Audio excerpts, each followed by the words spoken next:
Bonjour à tous. Allez, bienvenue aujourd'hui pour notre deuxième vidéo qui parlera, comme on vous l'avait dit, de notre déménagement en Guadeloupe. Aujourd'hui, vous allez découvrir les aléas d'un déménagement à 7000 km, un petit peu de notre région de départ et le coin de paradis où on a atterri définitivement. Mais avant, franchement, on tenait à vous remercier tous autant que vous êtes. On pensait pas avoir un tel retour, il y a eu énormément de critiques positives. C'était vraiment agréable, ça nous va droit au cœur. On a eu plus de 100 vues. Ouais. Franchement, je m'attendais pas autant et oui, tous les commentaires étaient bienveillants, c'était très agréable. Et c'est vrai que la première vidéo était pas super spontanée, on regardait beaucoup notre texte, on n'était pas super naturel, on va essayer vraiment aujourd'hui de modifier ça et de vous faire un peu plus plaisir. Ouais, franchement, on va vraiment essayer de faire mieux parce que même avec ce qu'on a tourné avant, vous nous avez soutenus et on a vraiment pas envie de vous décevoir. Allez, séquence émotion terminée, place à la vidéo. Ouais, parce que là, je vais vraiment me mettre à pleurer. Merci à tous.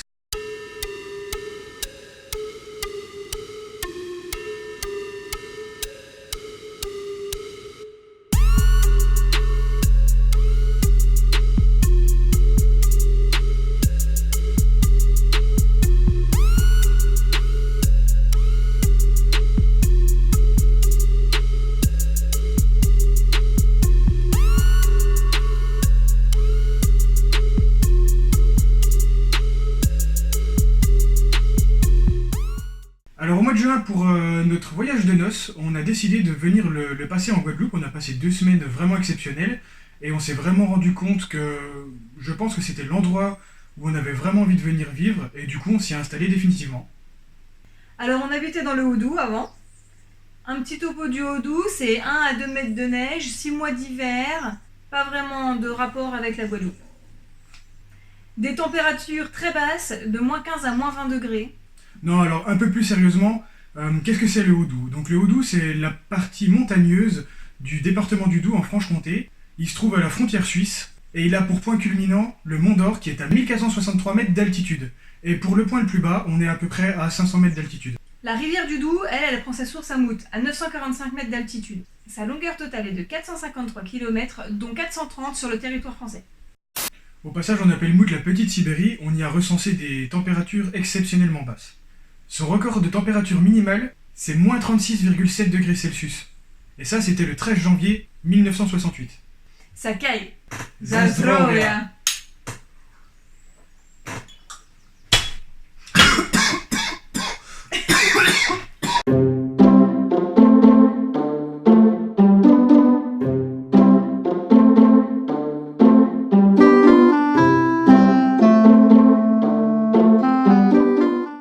Question bouffe, il y a vraiment ce qu'il faut, hein. Entre les fromages, donc le Mont d'Or, la raclette, la concoyote, la tartiflette, le morbier, le comté, et toutes les charcuteries, hein, la saucisse de Morteau qui est très connue pour sa petite publicité, que voici.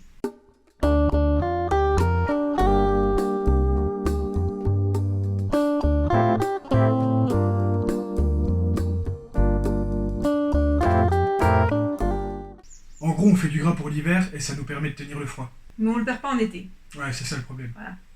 Et on a aussi, pour accompagner tout ça, le super vin de notre voisine, la Bourgogne. Comme ça, on passe des super soirées au coin du feu. Et en ce qui concerne les paysages, c'est tout juste sublime. Les forêts de sapins à perte de vue. Il faut savoir que le département est recouvert d'espaces boisés à 41%. Et alors vous pouvez imaginer quand il neige et que toute cette végétation enfile son manteau d'hiver, que tous les sons sont atténués par la couche de neige, franchement on a l'impression d'être au paradis.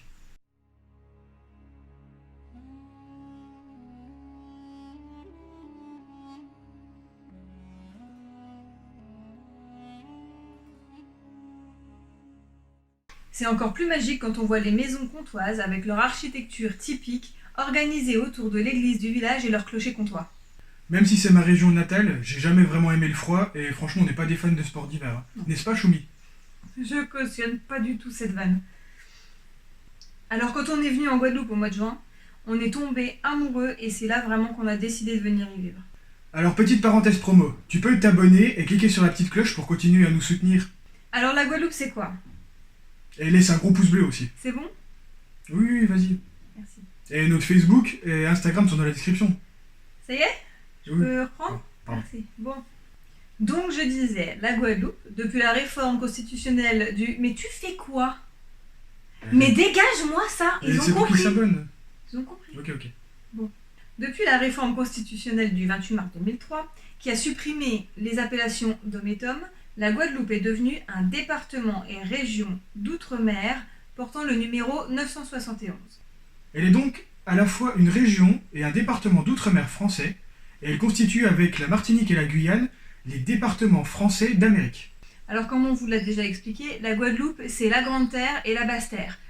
C'est deux régions complètement différentes et ensuite il y a aussi d'autres petites îles qui sont la Désirade, Marie-Galante, les Saintes avec Terre de Haut et Terre de Bas. Après il y a aussi plein de petits îlets, c'est vraiment très vaste.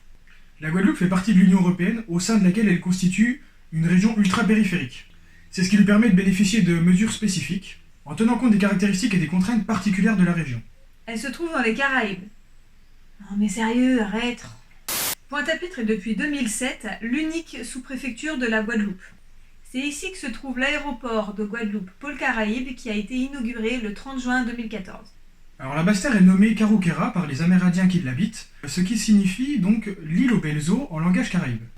Alors que la Grande Terre, elle, est nommée Sibouquera, qui veut dire l'île aux gommiers.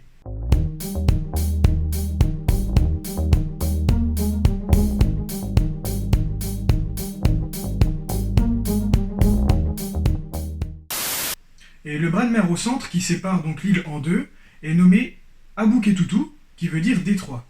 La configuration fait en sorte qu'on a l'impression que c'est deux ailes de papillon qui sont déployées sur l'océan.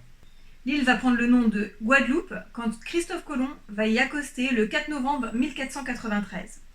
Il attribue ce nom en hommage à Notre-Dame de Guadalupe, qui est la Vierge protectrice des navigateurs. Toute la Guadeloupe et ses dépendances offrent un paysage aussi bien contrasté que varié, le tout composé sur une superficie de 1628 km² de terre émergée. Pour vous donner un ordre d'idée, c'est 5 fois plus petit que la Corse. Un déménagement à 7000 km, ça s'organise. C'est un peu compliqué. Est-ce qu'on prend un conteneur ? Est-ce qu'on prend nos deux voitures ? Est-ce qu'on n'en prend qu'une seule ? Et donc, comme elle vient de dire, il y a énormément de choix. Est-ce qu'on prend un conteneur pour une voiture ou un conteneur pour deux voitures, justement ? Donc c'est 20 pieds, 40 pieds, on savait pas trop tout ça. On a fait beaucoup de devis. Il y a aussi une autre formule qui est un conteneur partagé avec d'autres personnes. C'est ce qu'on appelle un conteneur en groupage.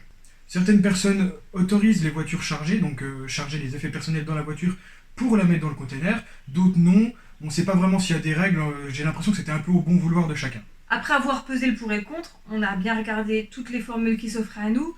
On a décidé de prendre un conteneur 40 pieds avec nos deux voitures et nos effets personnels. On a vendu beaucoup de choses pour garder que l'essentiel. On a pris une partie de nos meubles, un peu d'électroménager, pas mal de matos pour la boutique, mais surtout toutes les affaires des enfants, leurs chambres et leurs jouets pour qu'ils soient le moins déracinés possible.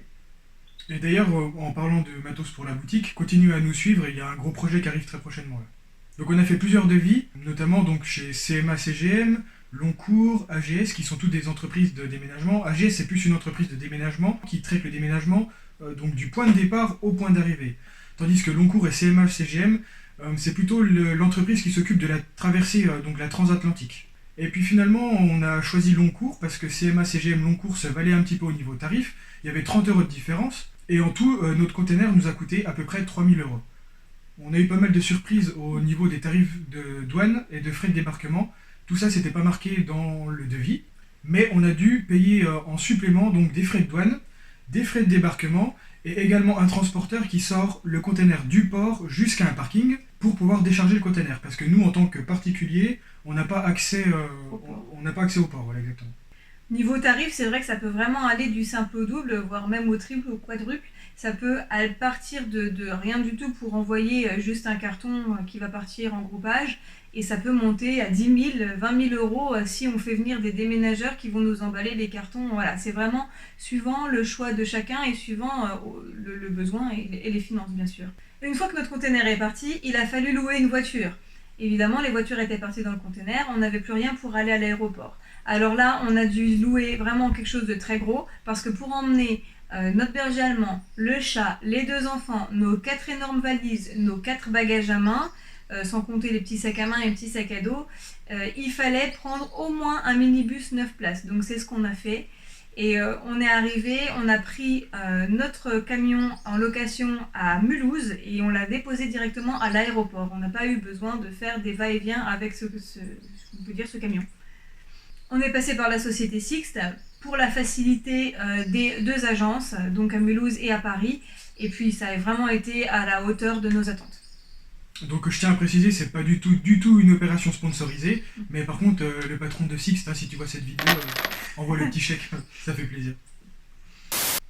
Bon, ensuite, bien évidemment, il a fallu louer une voiture en Guadeloupe, une fois qu'on est arrivé, le temps que notre container arrive.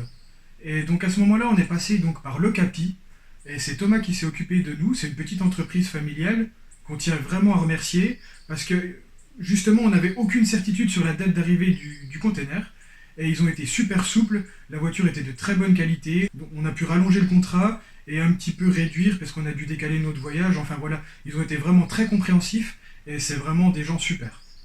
Oui, c'est vrai qu'ils sont venus nous livrer la voiture directement à l'aéroport.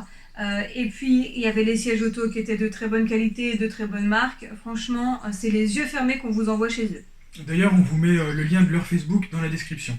Alors, pendant que notre container était en transit, c'est vrai qu'on n'avait pas de voiture, on n'avait aussi aucun meuble. On a dû donc louer une maison meublée.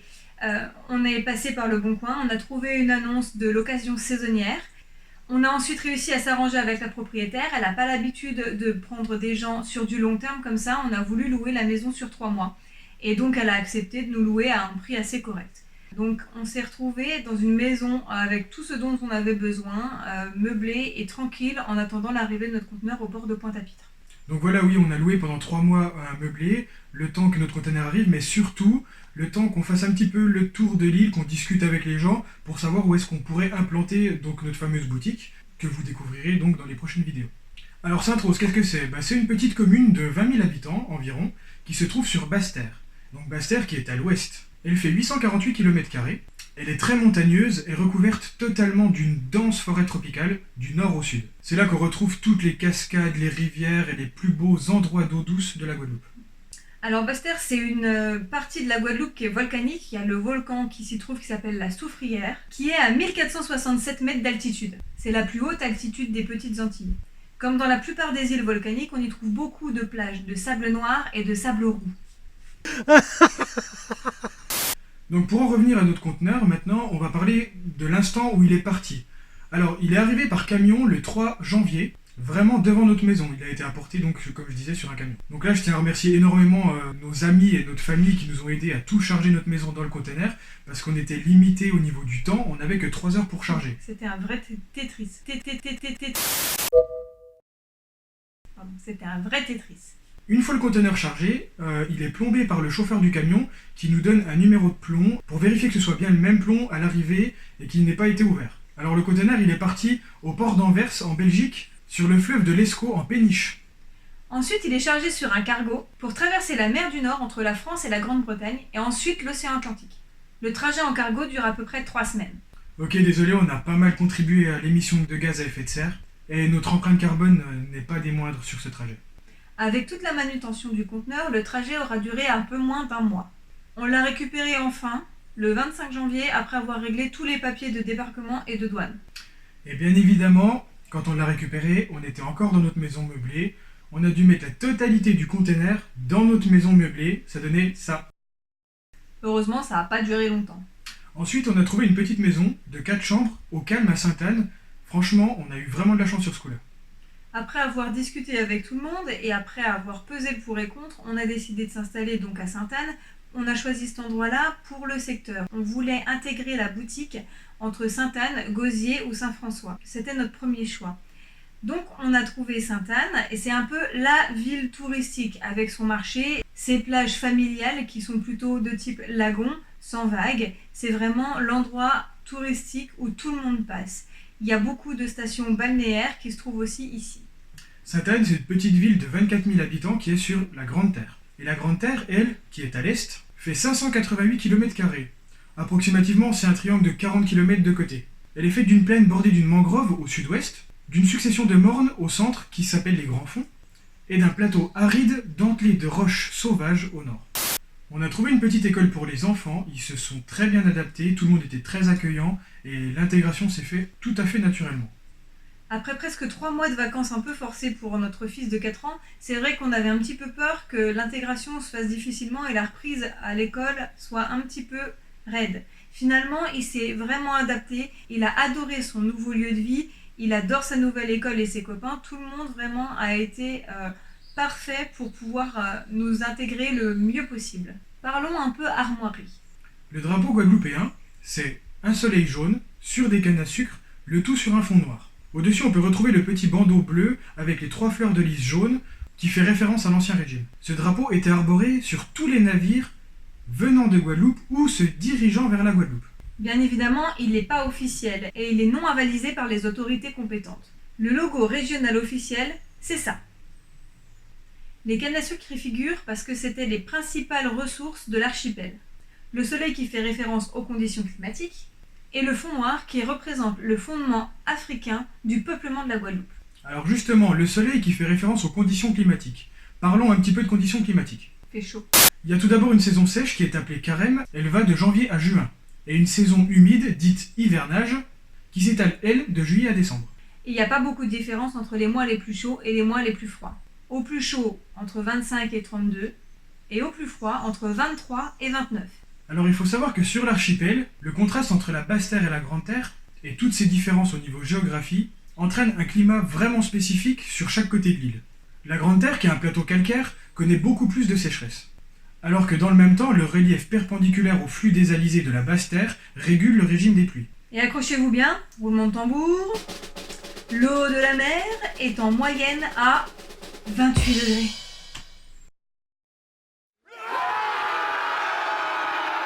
La Guadeloupe et les Antilles constituent un point chaud de la biodiversité. Comme les autres petites Antilles, la Guadeloupe a émergé il y a seulement 5 millions d'années. Cet isolement a favorisé un fort taux d'endémisme. L'endémisme caractérise la présence naturelle d'un groupe biologique exclusivement dans une région géographique délimitée. Il faut savoir que l'archipel était complètement recouvert de végétation avant l'arrivée des Européens au XVIe siècle. Alors voilà, comme vous pouvez le constater, on a vraiment essayé d'être concis et la Guadeloupe mérite vraiment qu'on fasse une nouvelle vidéo et c'est certain qu'il y en aura une prochaine. Je dirais même plusieurs, parce que pour dire tout ce qu'il y a à dire sur l'histoire de la Guadeloupe, c'est sûr que la Guadeloupe elle-même est très récente, mais il y a une histoire qui est vraiment forte et profonde, donc ça fera l'objet de plusieurs vidéos. Voilà, j'espère que ça vous a plu, on a essayé d'être un petit peu plus naturel et on a essayé de lire beaucoup moins notre texte. Alors n'hésitez pas à nous dire en commentaire si ça vous a plu et si vous avez les moindres remarques, c'est avec plaisir qu'on prend en compte votre avis. Merci d'avoir regardé jusqu'à la fin, tu peux toujours, comme d'habitude, t'abonner, cliquer sur la cloche, lâcher un pouce bleu, partager cette vidéo avec tous tes amis pour leur expliquer qu'est-ce qu'est la Guadeloupe. Alors notre prochaine vidéo, on va changer un peu de style, on va faire un petit jeu entre nous sur les morts insolites. Ce sera pas du tout du contenu Instructif, voilà, je cherchais le mot. Ce sera vraiment du pur délire et c'est un petit jeu pour s'amuser. Voilà. Divertissement. En espérant vous faire rire un petit peu. Ciao tout le monde.